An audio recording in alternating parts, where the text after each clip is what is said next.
based on a true story. Those words appeared on the title screen of Fatal Frame when it launched in North America in 2002. They promised players something more than just a horror game. They promised real terror, real legends, real hauntings. And for over 2 decades, thousands of people have believed them. They've searched maps for Himuro Mansion, claimed to be descended from the Himuro family, insisted they have proof they're not ready to share. Tonight, I'm going to tell you the complete story of Fatal Frame and Himuro Mansion, the legends that supposedly inspired it, the marketing that fooled the world, and the real experiences that actually shaped this masterpiece of horror. But before that, we ask you to like, subscribe, and turn on the notifications. We're bringing content about Japan and Asia, so help us continue with this project. Thank you.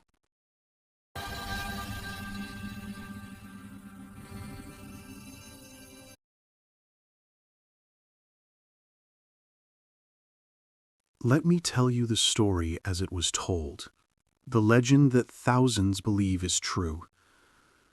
Somewhere in the rocky hills outside Tokyo stands, or stood, a mansion. The exact location is unknown, deliberately hidden, some say.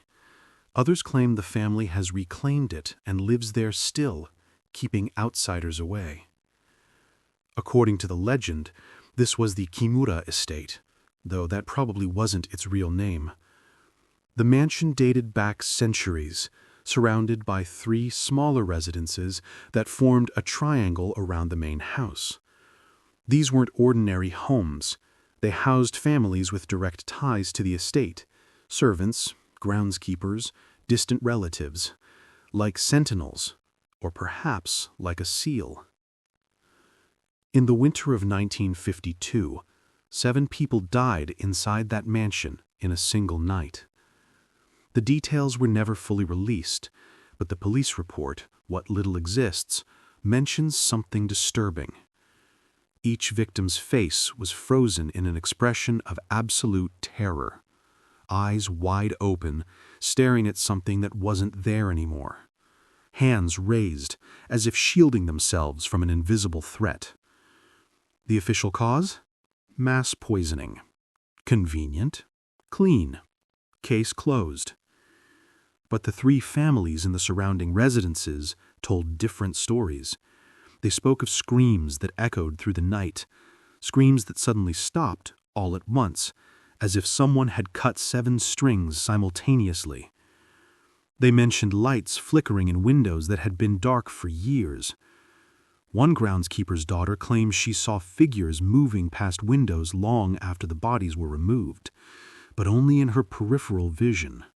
When she looked directly, nothing was there. The mansion was demolished 6 months later. The 3 surrounding homes were abandoned. Today, if you search for records of the Kimura estate, you'll find almost nothing, as if someone wanted to erase it from history entirely. This was the first legend mentioned in Fatal Frame's North American press release. The second legend comes from a rural mountain village, which one the press materials never specify. They called it Namida no Ki, the weeping tree, a massive cherry tree that stood at the edge of the village for over 200 years, beautiful in spring when its blossoms turned the hillside pink, but at night it cried. The story goes back to the Edo period. A young woman named Tsukiko, Moonchild, fell in love with a merchant's son who passed through the village each spring. But Tsukiko was a farmer's daughter, and he was from a wealthy family. The class divide was insurmountable. When the merchant's family forbade the relationship, Tsukiko walked to the ancient cherry tree on the hillside, tied her obi to a branch, and stepped off into emptiness. Within weeks, villagers began hearing crying from the tree at night, soft at first, then growing louder, the sound of a young woman weeping. Some claimed they could hear words, "Why did you leave me? Why wasn't I enough?" Years passed, decades. The village learned to live with it, teaching children not to approach the tree after dark. Then, in the 1970s, a man from Tokyo moved to the village. He didn't believe in ghosts or curses. So one autumn morning, he took a chainsaw and cut down the Namidano-ki. He divided the wood among several families, thinking he was doing them a favor.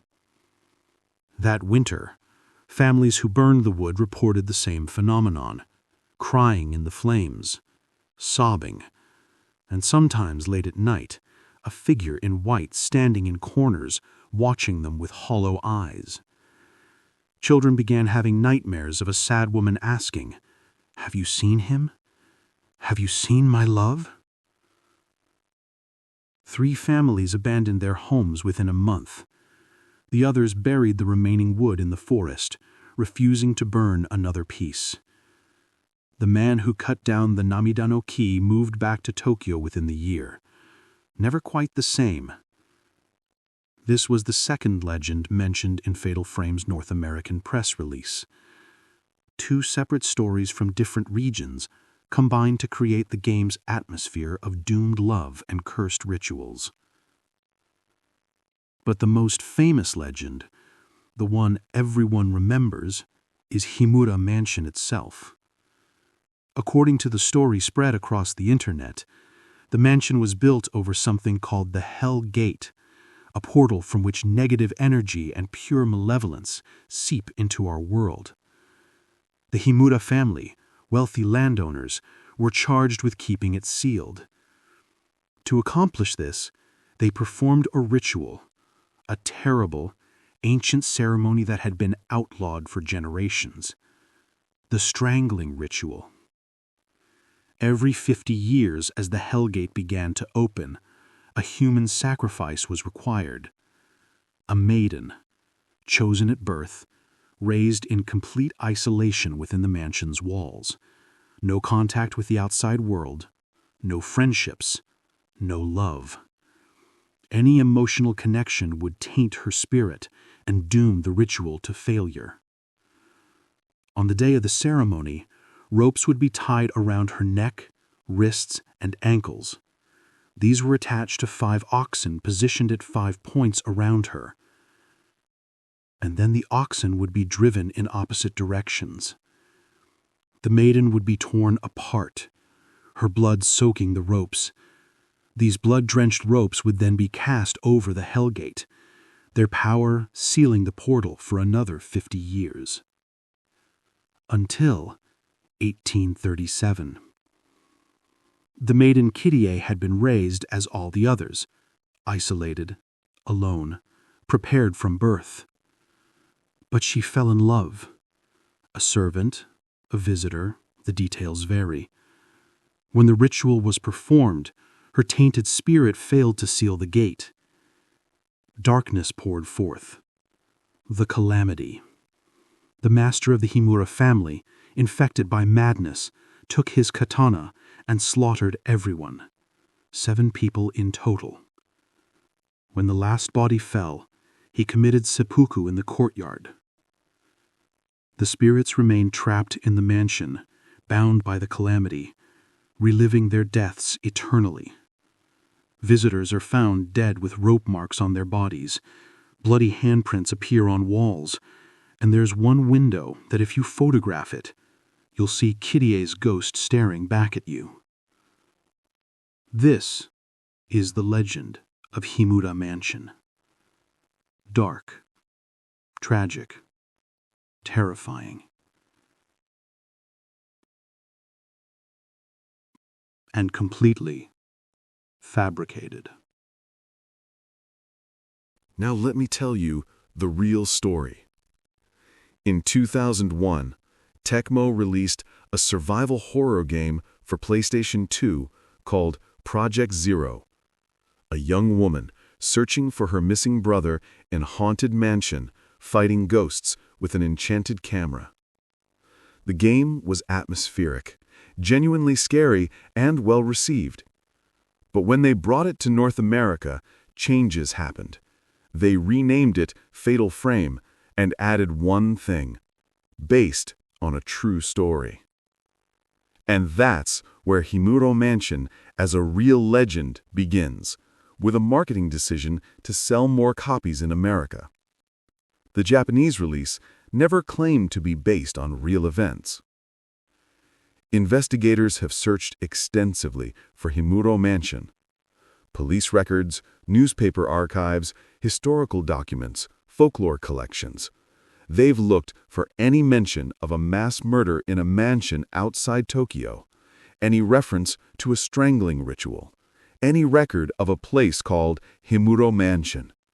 There's nothing. No police reports, no newspaper articles, no historical records, no folklore documented before 2001. The ritual itself, the strangling ritual, violates fundamental Shinto principles. Blood and death are considered profound defilements in Shinto practice. The idea that an official Shinto ritual would involve human sacrifice, especially one as gruesome as being torn apart, is religiously contradictory. And the photographs of the real Himuro Mansion that circulate online, they've all been debunked. Some are other historical buildings. Others are concept art from the game. Himuro Mansion exists in only one place, inside the game. So what actually inspired Fatal Frame? The answer is more interesting than the fabrication. Makoto Shibata has claimed throughout his life that he can see spirits. He grew up near a country road that locals said was haunted. As a child, he believes he witnessed a hyaki-yakyo, a parade of yokai, supernatural entities, moving down that dark road. Whether these experiences were genuine paranormal encounters or the vivid imagination of a child doesn't matter. What matters is that Shibata genuinely believed them, and they terrified him. That childhood fear became the foundation for Fatal Frame's atmosphere. The camera obscura, the ghost-fighting device, was given to him by his father, an old, broken camera when he was a child. When he looked through the viewfinder, he claims he sometimes saw things that weren't visible to the naked eye. This concept that cameras can capture things between worlds is rooted in actual Japanese folklore about spirit photography. So, the story of the game is a combination of real folklore from different regions and personal experiences combined and fictionalized for the game. And as a curiosity, there were the incidents during development. Multiple team members reported hearing typing on keyboards when alone in the office. The typing continued even after turning around to find no one there. Audio engineers discovered voices in recordings that no one remembered speaking. They tried to remove them. They couldn't. The voices were woven into the files. Sound engineers in soundproofed booths heard knocking, but when they opened the door, no one was there. Several team members saw figures in their monitor reflections, standing behind them, when no one was there. They would only see it in the reflection, never when turning around. Some staff brought protective charms from shrines to hang at their desks. Were these genuine paranormal experiences or collective suggestion? Whether real or imagined, their unease became part of Fatal Frame's DNA. So, what's the truth about Himuro Mansion and Fatal Frame? The truth is simple. Himuro Mansion is a fictional location created for a video game. The strangling ritual was invented.